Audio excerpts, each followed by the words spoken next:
Assalamualaikum warahmatullahi wabarakatuh. Sekarang kita akan membahas topik penyajian secara kompleks ya, untuk fungsi getaran secara lebih umum, yaitu fungsi getaran yang 3 dimensi. Ya, pada pembahasan sebelumnya kita sudah membahas mengenai contoh getaran yang simpel, yaitu getaran dalam arah 1 dimensi, yaitu pegas yang tertaut pada benda bermasa ya, tertaut pada pegas, dan itu bendanya berada di atas bidang yang licin. Nah, sekarang kita akan masuk ke materi kita. Jadi targetnya dalam video ini kita akan membahas mengenai perluasan getaran selaras menjadi bentuk vektorial. Ya, meskipun yang 1 dimensi, kita coba tunjukkan secara vektorial bagaimana seharusnya bentuk fungsi getarannya. Tapi bahkan nanti kita perluas juga untuk yang sembarang arah ya, 3 dimensi gitu. Kemudian getaran selaras tadi akan kita sajikan dalam bilangan kompleks. Nah, setelah itu di bagian akhir kita akan padukan berbagai macam getaran selaras yang sudah 3 dimensi itu. Coba kita padukan, jadi ada sejumlah n buah getaran selaras, kita padukan, maka bentuk fungsi getaran hasil perpaduannya seperti apa, itu akan kita coba lihat nanti. Oke, jadi secara umum tiga garis besar ya yang akan kita pelajari dalam video ini. Yang pertama, kita ingat kembali bahwa fungsi Ft sama dengan A cos omega T min delta itu menggambarkan getaran selaras ya. Amplitudenya A, frekuensi sudutnya omega, dan delta itu adalah fase awal. Mungkin kita juga lihat bentuk bukan A cos tapi A sin gitu ya. Ft-nya A sin omega T min delta. Nggak masalah ya. Karena nanti berarti deltanya yang akan menyesuaikan gitu kan. Tinggal kita gunakan rumus-rumus trigonometri, akan kembali dari cos bisa jadi sin, dari sin bisa jadi cos gitu ya. Tinggal disesuaikan saja deltanya. Nah, kemudian untuk setiap T, nilai Ft itu berupa salah satu koordinat ruang, entah X, Y, atau Z. Itu pada pembahasan sebelumnya ini ya.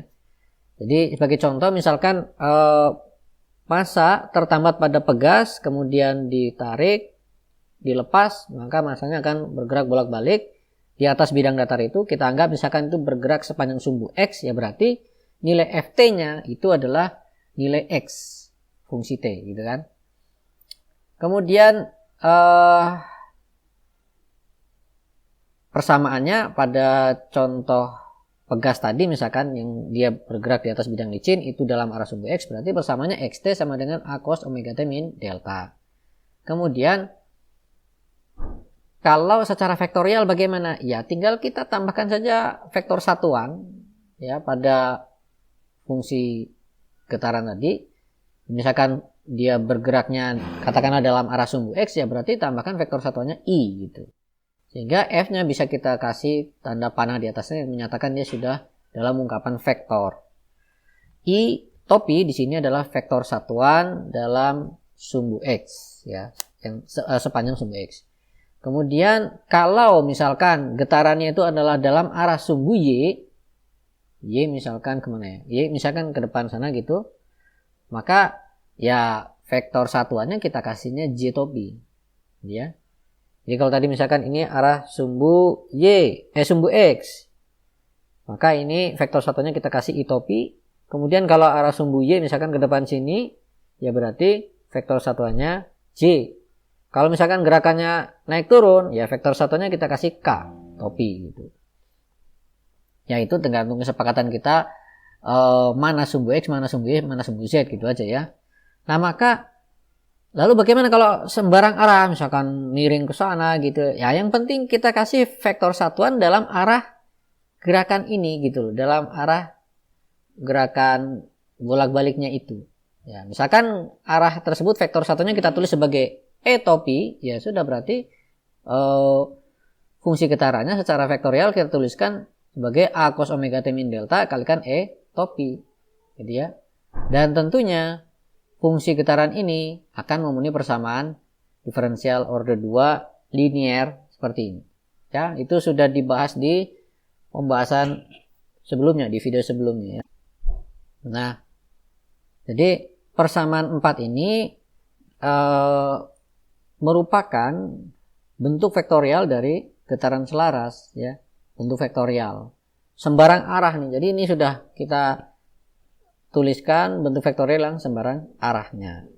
Oke ya, jadi target pertama tadi sudah kita capai, tinggal kasih saja vektor satuannya karena namanya getaran yang sederhana gitu ya, ya dia hanya bergerak dalam satu arah saja, dalam satu garis, tergantung sekarang garis tersebut dalam arah apa gitu ya. Tidak harus dalam arah X, Y, ataupun Z, tidak harus. Bisa jadi ke arah sembarang yang lain.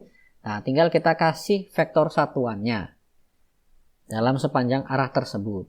Nah, secara umum kita tuliskan saja sebagai E topi gitu. Lanjut, sekarang kita ingat kembali rumus-rumus standar dalam trigonometri bahwa cos theta itu bisa dinyatakan sebagai setengah EI theta plus E minus I theta. Kemudian atau juga bisa dinyatakan sebagai bagian real dari E pangkat minus I theta. E pangkat minus I theta tentunya adalah cos theta minus I sin theta. Ya, kalau diambil bagian realnya berarti hanya bagian cos theta tadi saja. Ya. Nah, E di sini kalau tadi sebelumnya kita ketemu ada E topi, lalu sekarang kok ada E di sini, itu berbeda jauh ya. E di sini tentunya yang dimaksud adalah bilangan Euler, ya nilainya 2,718 dan seterusnya. Bilangan irasional ya, termasuk bilangan irasional. Sementara kalau yang E topi di sini maksudnya menyatakan vektor satuan dalam suatu arah tertentu ya, begitu. Jadi jangan disamakan nanti kalau ketemu E dengan E topi gitu ya.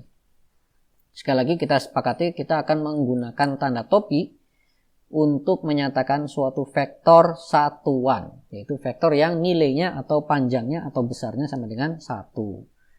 Oke. Kemudian juga kita dapat ingat kembali ya, ini pelajaran awal-awal Anda mengenal matematika untuk fisika ya. Itu cos omega T minus delta sama dengan, ya berarti kalau tadi tetanya kita ganti omega T min delta, kita dapatkan ini. Ya kan? Kita dapatkan ini. Sehingga yang ini juga bisa kita tuliskan jadi seperti ini. Ya. Oke. Lalu E pangkat minus I omega T minus delta ini kita urai lagi menjadi E pangkat minus I omega T dikalikan E pangkat I delta. Oke. Nah, kalau begitu sekarang kita lihat ke persamaan ini. Yang cos omega T min deltanya akan kita ganti dengan ini. Sehingga kita dapatkan Ft itu adalah A bagian real dari ini dia. Ya. E minus I omega T kalikan E I delta E topi. Oke. Lalu persamaan 8 itu juga persamaan 8 yang tadi ini ya. Ini dapat kita modifikasi lagi menjadi begini ya. E topinya kita taruh saja ke dalam.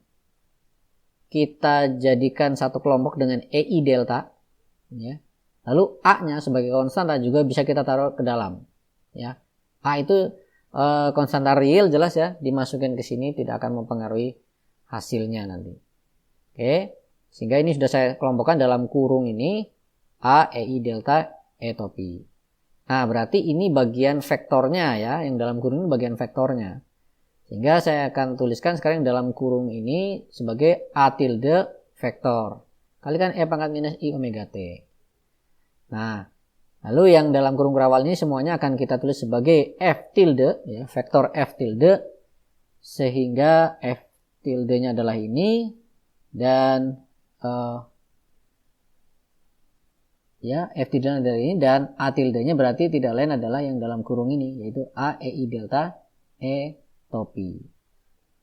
Nah, A tilde ini, vektor A tilde ini merupakan vektor yang nilainya kompleks. Jadi kalau dihitung panjangnya, itu bukan bilangan real, tapi tentunya adalah kompleks. Jadi yang mana? Ya yang selain E topinya ya. Yang E topi kan vektor satuannya, berarti yang selainnya ini adalah nilainya si vektor ini. Kan gitu. Tapi karena ada E pangkat I delta, ya berarti nilainya ini bernilai kompleks. Ya. Ini memang nggak umum ya. Vektor tapi nilainya kompleks. Jadi kalau kita tulis begini, nilainya adalah yang ini.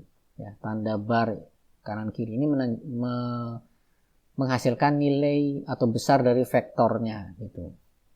Oke. Fungsi f tilde-nya tadi itu dinamakan fungsi getaran kompleks yang amplitudo kompleksnya sesuai dengan persamaan 11 ini ya. Jadi ft ini bisa kita katakan sebagai bagian real dari suatu fungsi getaran kompleks. Fungsi getaran kompleks ini punya amplitudo seperti ini. Amplitudenya juga kompleks. Kemudian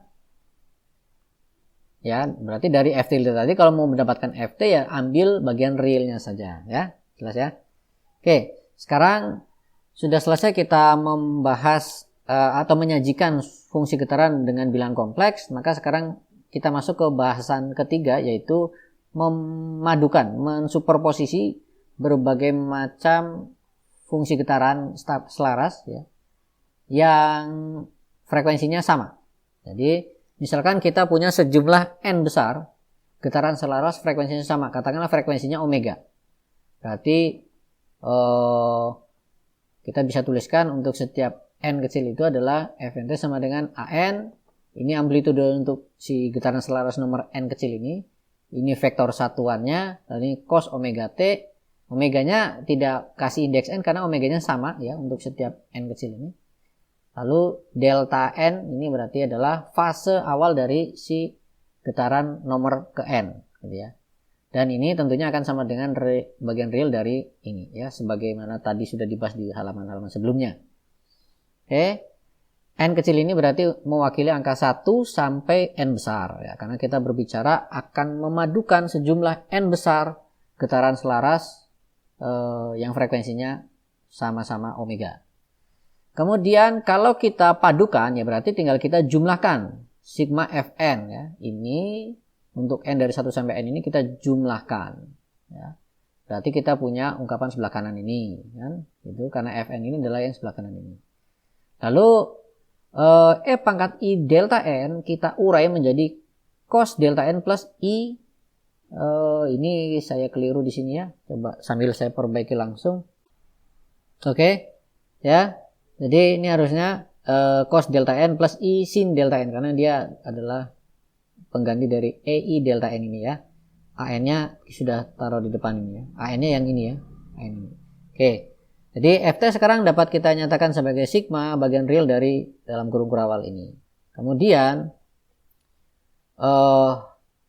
kita kalikan AN EN-nya tadi. AN EN topi ini kita kalikan ke setiap suku di dalam kurung ini sehingga kita dapatkan di sini ada AN E topi N, di sini juga nanti ada AN. Oh, ini harusnya ada E topi N ya. Harusnya ada E topi N. Kita perbaiki dulu. Ya. Ya sudah ya. Ada AN E topi N sin delta N ini. Lalu kita jumlahkan setiap suku ini secara masing-masing ya. Yaitu ini dia suku pertamanya sigma AN EN cos delta N. Ini kurungnya ini kita bisa hapus saja ya. Kurung ini kita bisa hapus. Ya.